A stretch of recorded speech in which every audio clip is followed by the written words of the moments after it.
Good day, folks. Welcome to Just Omer. My name is Omer Ahern Jr., and I am the Grafton County Commissioner from District 3 here in Grafton County, New Hampshire, and this is my periodic report to the people of Grafton County. And I serve with two other county commissioners. I serve with Commissioner Wendy Piper from Enfield, and she is the District 1 County Commissioner. She is also the chairperson of the Grafton County Commissioners this term, which will be expiring at the around the 1st of January. And we also serve with County Commissioner Linda Lauer, serving from District 2. And she serves the towns of western and northern Grafton County. And I am the commissioner from District 3, and I serve the towns in the eastern and southern part of Grafton County, including up to Campton and Dorchester and Groton and Warren, and over down to Bristol and Ashland, and of course Plymouth, Holderness, and Hebron. And all the towns, I think there's 17 towns in District 3. And the county commissioners in Grafton County, there are 10 counties in New Hampshire, and there are 3 county commissioners serving in each of the counties. And we, the Grafton County Commissioners, meet once a week, usually on a Tuesday morning up at North Haverhill at the Grafton County Complex up there. And at these commissioner meetings, we meet with various department heads and elected officials. And today is Wednesday, the 30th of November. And the county commissioners, Grafton County Commissioners, met yesterday, November 29th, at the Commissioners Conference Room, which is on the second floor of the County Administration Building, just off of the Dartmouth College Highway on the road to Woodsville. So these are open meetings, and I certainly, and the other 2 commissioners, Commissioner Piper and Commissioner Lauer, certainly invite any members of the public to attend our meetings up there. They start at 9 o'clock in the morning, and they go till, they can go for a couple of hours or a little longer. Now, if it would be easier for you to attend the meetings via Zoom, certainly you can do that. All you need to do is get the information to log in by contacting Samantha Norcross, the administrative assistant up there at Grafton County, and she would give you the link so that you could attend the meetings and listen in. And if you'd like, you can even ask some questions during the course of the meeting. And we encourage that. So what do the county commissioners do? And, for those of you that are new to Just Omer, the county commissioners in New Hampshire are responsible by state statute for the operations of the county nursing home. By state statute, that goes back to the 1870s here in New Hampshire. And we have a 135-bed nursing home up in Grafton County, up in North Haverhill. Unfortunately, because of the recent 2 years plus of the pandemic and what I feel are some very unnecessary national and state, federal and state rules and regulations, we're not able to meet the ratio of nursing staff to residents, the 135-bed residents beds that we've got in the nursing home. So right now our census in the nursing home is somewhere between 88 and 92 residents on a weekly basis. So the nursing home is a very important function of what we do in running the county operations here in Grafton County. Every county in New Hampshire has a nursing home. The other important part of the work that we do as county commissioners is we are responsible for the operation of the county House of Correction and the county jail, also now known as the Department of Corrections. And Grafton County has a 150-bed correctional facility, also up in North Haverhill on the same 25-acre complex where the nursing home is located. And right now we're not meeting, we don't have a full census there at the House of Correction. We have different pods there for different classifications of inmates in the House of Correction, also known as residents of the Department of Corrections. And we do have a female section, a female pod, and most of those, some of those female residents of the Department of Correction are from Coos County, because Coos County does not have a facility for the women, for females. So we try to help them out down here in Grafton County by providing the necessary space for their female residents. And they do, Coos County does pay us a stipend for housing their female residents. Also, because the court was not open a lot over the last 2 years, there's been a backlog in cases to determine, whether or not some of the people that we're holding there are going to stay there or they're going to go to the state's prison. And as a result, we don't have the labor to work on the county farm, which is the third aspect of county government here in Grafton County. We have a pretty successful and dairy operation, mostly Holstein cattle with some couple of other species of, they're brown. I grew up with Holsteins, so I'm pretty familiar with the Holsteins. And we also have about 75 acres of vegetable fields, although the last 2 seasons we haven't grown a lot of the vegetables that we normally grow and then sell them in our farm stand. But we have been growing in both seasons sweet corn to feed into the residents at the House of Correction, winter squash, buttercup, butternut, and blue Hubbard. And we've also grown pumpkins. And and potatoes. We have probably 5 to 7 acres of potatoes that we grow. Unfortunately, this season, due to the weather conditions, pretty much our potato crop, the red potatoes pretty much failed, and we also had a lot of challenges with the white potato crop. So we did not have as good a yield of potatoes as we normally have. We continue to have a good yield of our winter squash.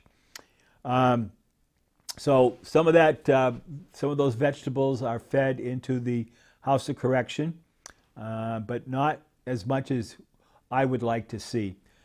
Historically, the farm operation at the county was set up and designed to provide the food to feed the people in the nursing home and to feed the people in the House of Correction and to feed the staff, the people that work in the nursing home, people that work in the House of Correction. And that unfortunately has changed significantly over the years, such that a lot of the food being fed into the House of Correction is purchased on the open market, and the cost just to feed the inmates most years is around $200,000. And I sign off on each of the invoices that are paid by the county each week, and I see the invoices for the food service company that provides the food coming into the House of Correction. And I will tell you this, the inmates in the House of Correction eat better than most of the constituents in my District 3. And that is that's very concerning to me, and we're trying to work on that. Again, the milk that we produce is sold to Agrimark, and that brings in some income for the farm. And historically, what the farm has also done is provide some training opportunities for the inmates from the House of Correction, so that when they finish serving their sentence, hopefully they can go home and provide for their families, by growing vegetables in their backyard or in their field, and maybe even selling some. And I've had some experience lately where one of our former residents of the Department of Corrections has gone into the growing of vegetables.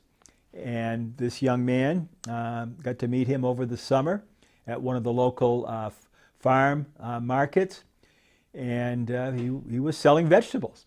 And he was kind of proud that he learned how to grow vegetables and how to do it by his term serving at the House of Correction. So there's some, there's some good things that we try to do so that these young people that serve in the House of Correction can not be a burden on society again, and they can be at home and out in the public, working and trying to be more positive parts of society. And one of the things one of the programs that we have at Grafton County, which we had the director, Nicole Mitchell, from the Alternative Sentencing Program. Nicole Mitchell is the director of Alternative Sentencing, and her job is to work with the young people that are in trouble with the law, and but sometimes these are first offenders or second offenders, and the type of offenses that they have committed may not necessarily require incarceration, but these young people do need some type of assistance. They may have some illegal drug issues, they may have alcohol issues, they may even have some mental health issues. And what the Alternative Sentencing Program does is to try to work with these young people, keep them out of jail, and try to keep them within the community, but at the same time provide them with the necessary tools through the different programs that the Alternative Sentencing Program provides. And so that's an important part of our Grafton County government, is the Alternative Sentencing Program. And we got a report. We have a written report each month from the Alternative Sentencing Program, and some of the programs under the Alternative Sentencing Department is Juvenile Restorative Justice. We have an Adult Diversion Program. We also have the Grafton County Care Program, which is designed to support individuals who have been convicted and are under supervision to correct or to connect to services and stay active in a therapeutic environment. So so Nicole gives us a pretty substantial report each month. Again, part of the report that she gave to us yesterday is a report on the mental health court and the issues that we're dealing with there. So you're welcome to hear, her report. This is her written report, and that report is also attached to the commissioner minutes. So when these minutes are approved, this report can also be viewed at the county website. And I'm sorry that my voice is starting to go. Excuse me, I'm sorry. So actually Nicole Mitchell, she gave her report via Zoom. She had some concerns about a cold or some type of situation, and so she was able to make her report via Zoom, and she had sent in her written report ahead of time, so we had the paper report, and we could ask her questions right there during the meeting because she was attending via Zoom. The next part of the agenda was Ed Wargo from our IT department, SNS, and he gives us a report every month as well. And it is pretty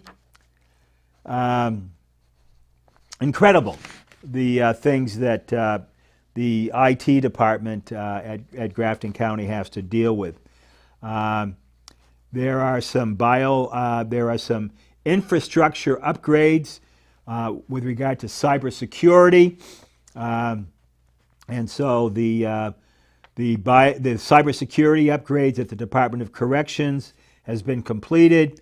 There are still some courthouse things going on there. Oh yes, I forgot to mention that the county courthouse, Superior Court, the North Haverhill Circuit Court are housed in a very large courthouse up there. So that's on the county complex as well.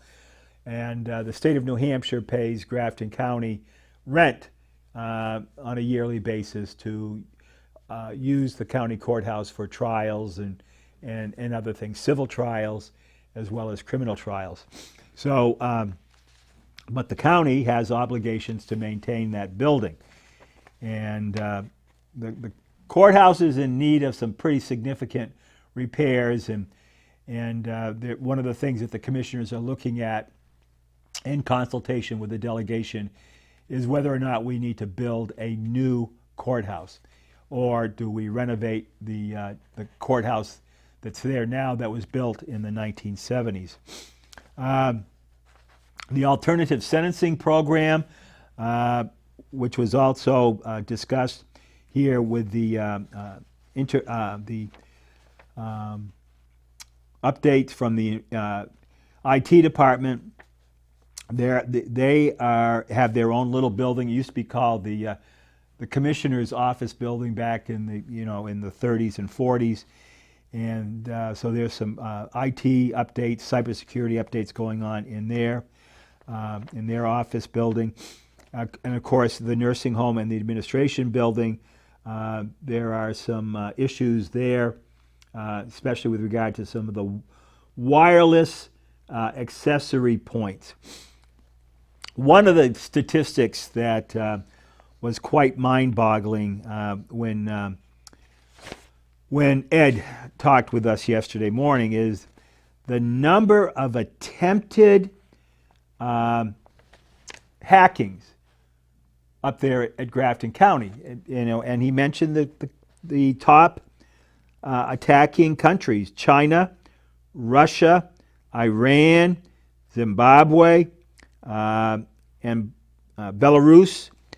And so there were 148 million logs were ingested by our county internet services.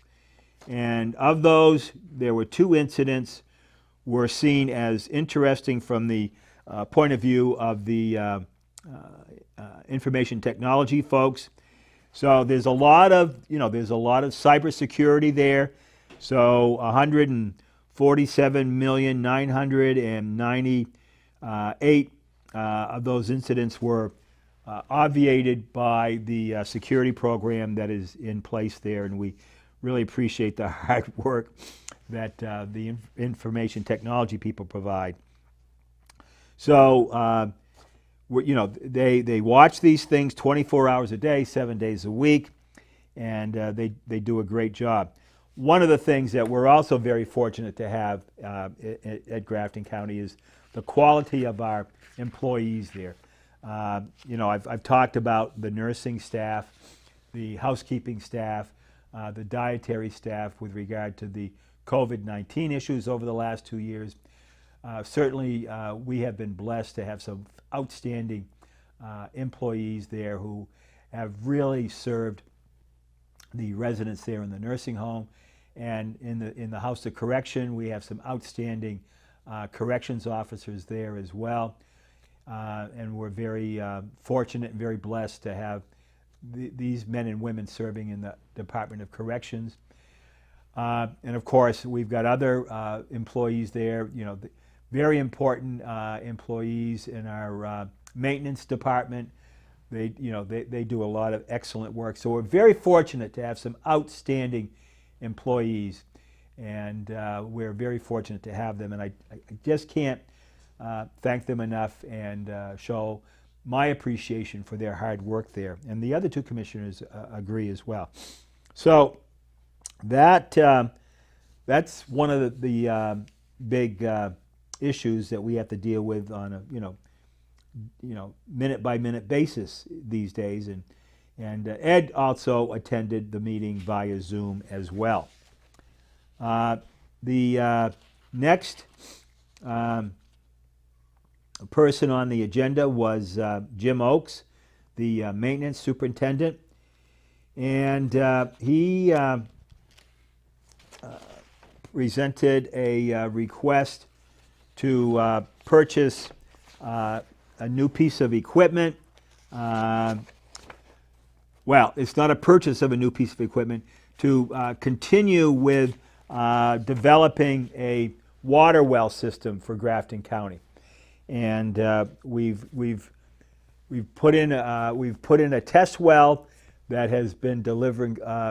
It's not tied into the county water system yet. We're buying our water and we're getting our sewer services from Woodsville Water and Light, and we're trying to figure out a way to take care of the water issues, drinking water, water for use in the farm, and so we need to put in some other test wells to make sure we can get the amount of water that we need.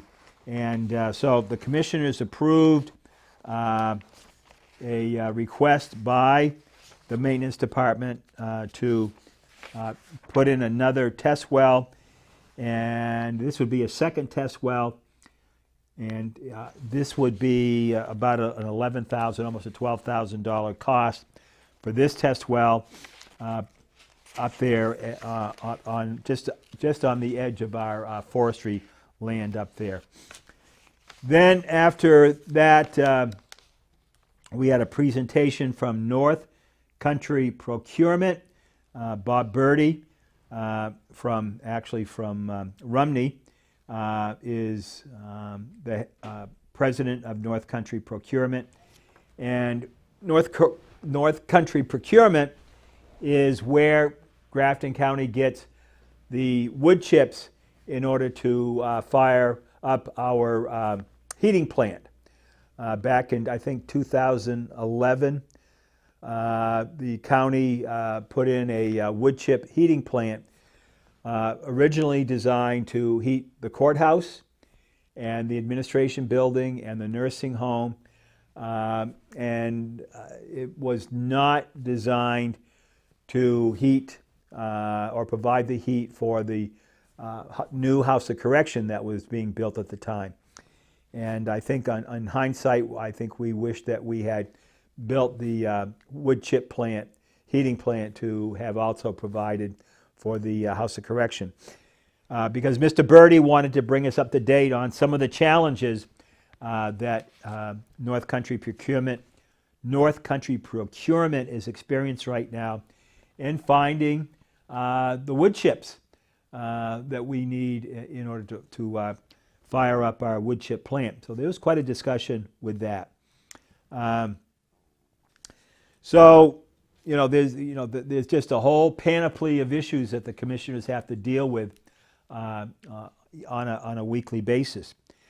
Also, just a couple of other housekeeping things.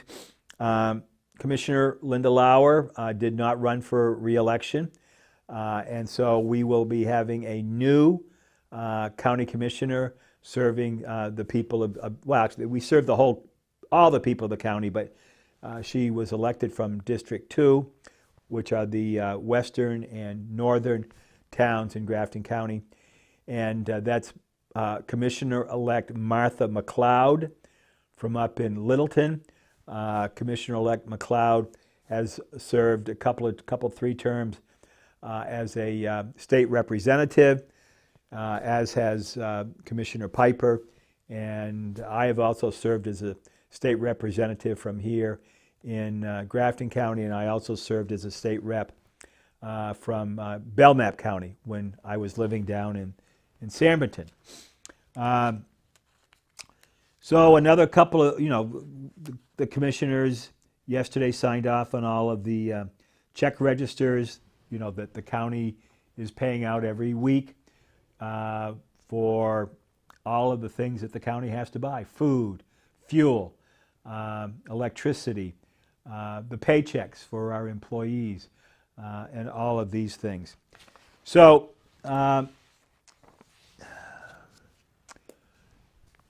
we're getting ready to start our budgetary process for the next fiscal year. Things will start moving after the new Board of Commissioners are sworn in, somewhere around the 4th or the 5th of January. So there'll be, we have a fiscal year in Grafton County. Our fiscal year starts on July 1st. The commissioners only propose a budget. We spend many, many hours over the course of the months of February, March, April into May, working with the department heads and the elected officials, the Sheriff's Department, the Register of Deeds, the County Attorney's Office, and the County Treasurer. And our county taxpayers fund all of these things. Yes, we do get some income from Medicare and Medicaid and the Veterans Administration for the people in the nursing home that are not able to afford the private pay rate. So we also, of course, we do provide nursing home care for people that can pay the private pay rate, but there's a lot of money, millions and millions of dollars that we look to the county taxpayers, and that's one of the items on your real estate tax bill. Every time your tax bill comes out, some towns it's it's once a year. Other towns it's twice a year. So one of the things that we try to be cognizant of is what can we do to try to reduce the county spending. And again, one of the ways that I think that we could do more to increase income for the county, for Grafton County, is through the farm operations. One of the things that's going to be done, it is on in the cycle, the budget cycle, to do a timber cut. We have about a 750-acre woodlot up there in North Haverhill, and Jim Frome, the county forester, working with UNH Cooperative Extension, he's in the process of putting together all the things that are needed to do a timber cut, and then bring in some money for the people of Grafton County to try to help offset your taxes. So that's a quick update. If you want to contact me, I encourage you folks to contact me. My email address is omer.ahern.jr@gmail.com, omer.ahern.jr@gmail.com. And my telephone number in Wentworth, New Hampshire is 603-764-6024. And I'm glad that you're watching Just Omer. Tell your friends and your relatives here in Grafton County to tune in. But if you have any questions about anything that I've discussed, please give me a call or send me an email, and I will get back to you. And I encourage you also to, attend our meetings, either in person up there in North Haverhill or via Zoom. And again, if you want to attend via Zoom, you can get the link by contacting Samantha Norcross. She's the administrative assistant, and she can give you that information so that you can attend our meetings via Zoom. I do want to thank the folks here at PBTV for allowing me this opportunity to share this information with you. They have been very, very good to work with, and I appreciate their patience with me and giving me this time to do this. So that's my report for today. I hope everybody had a wonderful, safe, and enjoyable Thanksgiving holiday. We're getting ready, we're getting into the Christmas season now, so there'll be some extra special events going on up at the nursing home, and so we're kind of looking forward to that. So I thank you, and God bless the United States of America, and God bless the Granite State of New Hampshire. Thank you, and take care. Bye.